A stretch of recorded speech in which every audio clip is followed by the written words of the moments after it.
Here. Good morning again. Detective, good morning again, sir. Do you acknowledge you are still under oath and still sworn to tell the truth? Yes, sir. Thank you. Resumption of cross. Ms. Chernoff? One of the things you testified to, Detective Smith, was that Detective Porcher interviewed Dr. Murray at the hospital. Yes. Is that right?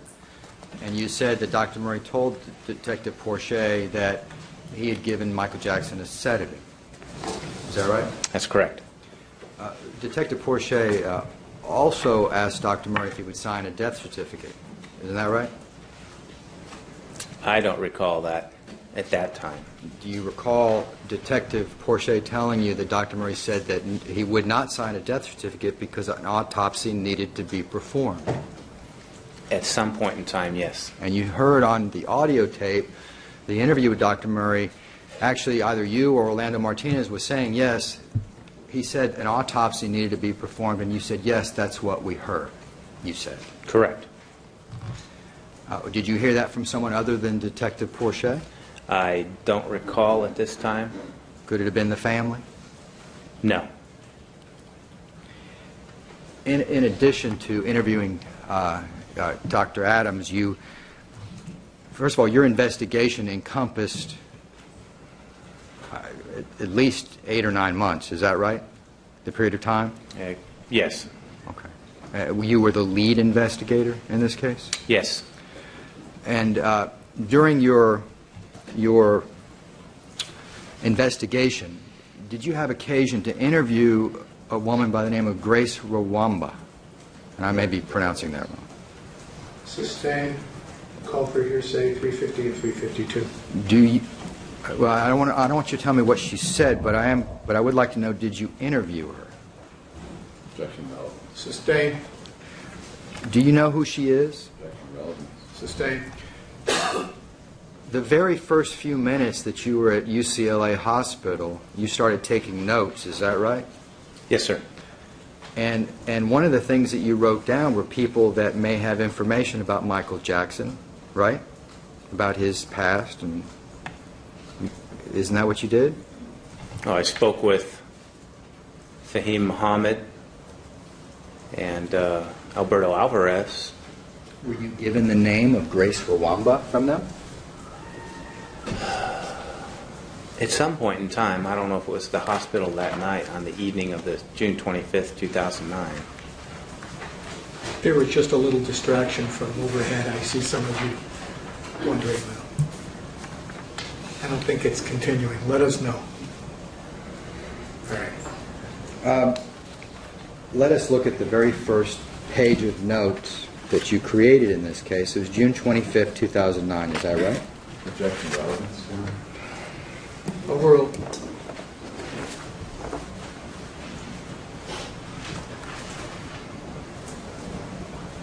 The first day I started taking notes on this case? Yeah, June 25th, 2009. Yes, sir. At the hospital, right? Yes, sir. Now, on the fourth page of your notes, you write down Grace Rwamba's name. Objection relevant. Are you Sustained. Do you want to make an offer of proof, Mr. Chernoff? I'll be happy to hear it second. okay, Judge? No? Yes? Yes, I think we'd like to talk All right, about that. please.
During your investigation, Detective Smith, did you ever have occasion to interview Dr. Arnold Klein?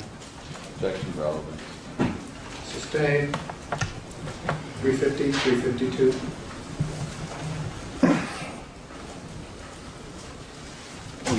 Did you interview any other doctors in this case besides Dr. Murray?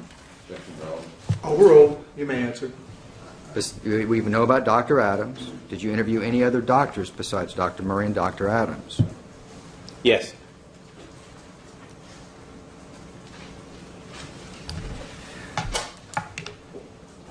One of the things that you had mentioned was that you searched Dr. Murray's car. Is that right? Yes, sir. And you recall the conversation. It was kind of muddled in the audio tape, but you recall the conversation with Dr. Murray about his car on June 27th, 2009? That's correct. And Dr. Murray said, no, just go search my car. Here are my keys. Do you remember him giving you the keys to the car? Ultimately, we got him, yes. It was he arranged to get you the keys. Is that right? That's correct. And you used those keys. Yes, sir. Okay. Prior to executing the search warrant on his office in Houston, Texas, let me ask you this question first. Did you personally go to Houston, Texas for that search warrant? No, sir, I did not. Detective Myers did. Yes, Orlando Martinez flew in for that, right? that's correct. Prior to executing that search warrant,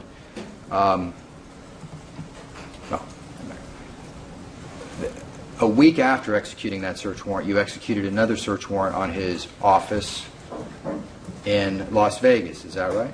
I'd have to look at the exact date, but that sounds about right. And you executed a search warrant at his home on the same day that you executed the search warrant on his office in Las Vegas, right? Yes, sir. And during the search of his home, you obtained his cell phone. Is that right? It was recovered, yes. And computers from both offices? Computer hard drives from both offices? Hard drives, yes, sir. Paperwork? Lots of paperwork, right? Yes, sir. Okay. Paperwork involving Dr. Murray's practice at those particular offices, right? Yes. All right.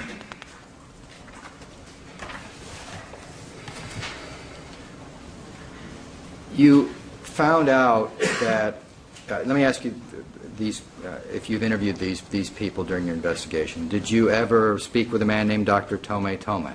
Objection relevant. Sustained. Were you aware that Dr. Tomei Tomei was involved in changing out? Relevance. All right. Sustained. We'll go to another subject area under 350 and 352. How about Patrick Muhammad? Did you interview him? I don't recall. He was security guard at the house on the 25th of June. You know that, right? Yes, but I don't know if I don't believe that I interviewed him. Did anybody? I'm not sure. How about Isaac Muhammad, another security guard at the house? That sounds familiar, yes. Did anybody interview Isaac Muhammad? I believe so. Would there be notes of that? There should be. If he was interviewed, yes. What about Derek Cleveland? Did anybody interview him? I spoke with him. Did you do an interview form for Derek Cleveland? No. Did you make notes of your interview with Derek Cleveland? I spoke with him briefly and took notes, yes, sir. On part of your investigation, you met with a coroner. Is that right? Yes. And you actually, on more than one occasion, you had meetings at the coroner's office with Dr. Rogers and Elisa Fleek and others that were involved in this investigation. Is that right? Yes, sir.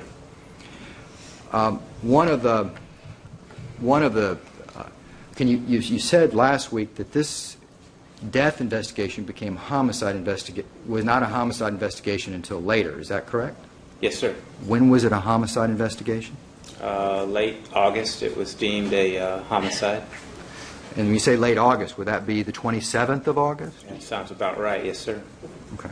You recall that Ed Winter at the coroner's office was investigating other doctors, right? Sustained under 350 and 352. Do you recall that there was a tussle, a fight between the coroner's office and your Lieutenant Strink over their investigation? Objection. Relevant 352. Counsel's testifying. Overruled on that ground. Are you aware of that? Yes, there was some discussion. Lieutenant Strink contacted Ed Winters and said, stop looking into other doctors, didn't he? Yes, he did. I want to talk about a meeting that you had at the coroner's office on August 7th. You have those notes? Let me check, if I may.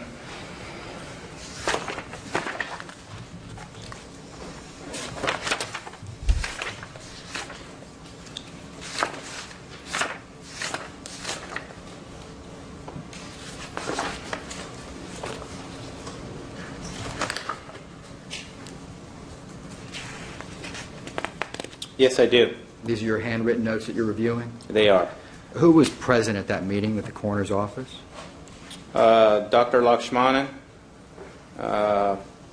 DA Bill Hodgman, DA Joey Esposito, Dan Anderson, who testified the other day, supervisor in toxicology, Jamie Lintonmoot, who works toxicology, my partner, Detective Dan Myers, and Orlando Martinez. Was Selma Kalmus also there?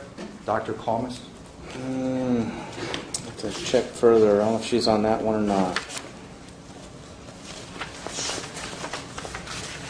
May I approach the witness? If you think it'll help. It might. The witness is looking through his notes. Let's see if his memories are correct. Yes, she was. She was. She is the coroner's anesthesiology consult. Is that right? That's correct, sir. And was she asked during that meeting who the experts in the world are with regard to propofol? Sustained. Was there any discussion about obtaining experts? Objection. Calls for hearsay, Your Honor. Sustained. The pictures that were shown of Dr. Murray from the video, you recall that testimony today? They showed In the hospital? Well, do you remember Mr. Walgren showed you pictures, still pictures of Dr. Murray? In the hospital, yes. This was taken from a complete video, was it not? Yes. It's a video of Dr. Murray, not just a still, right? That's correct. Okay. Thank you. That's all I have, Judge. Sure enough, thank you. Redirect examination, Mr. Waldman. Detective, can you explain, you were asked about a discussion between your lieutenant, Lieutenant Strink, and the coroner's office. You indicated there was some comment made by the lieutenant that Ed Winters should stop looking at other doctors, or words to that effect? Yes. Okay. And can you elaborate and explain to the jury what you meant by that? Yes. Specifically, our lieutenant was making reference to was Assistant Chief Ed Winter from the coroner's office contacting Dr. Arnold Klein specifically because we had other entities, if you will, that were looking into Dr. Klein in his dealings. And so there would be some, perhaps,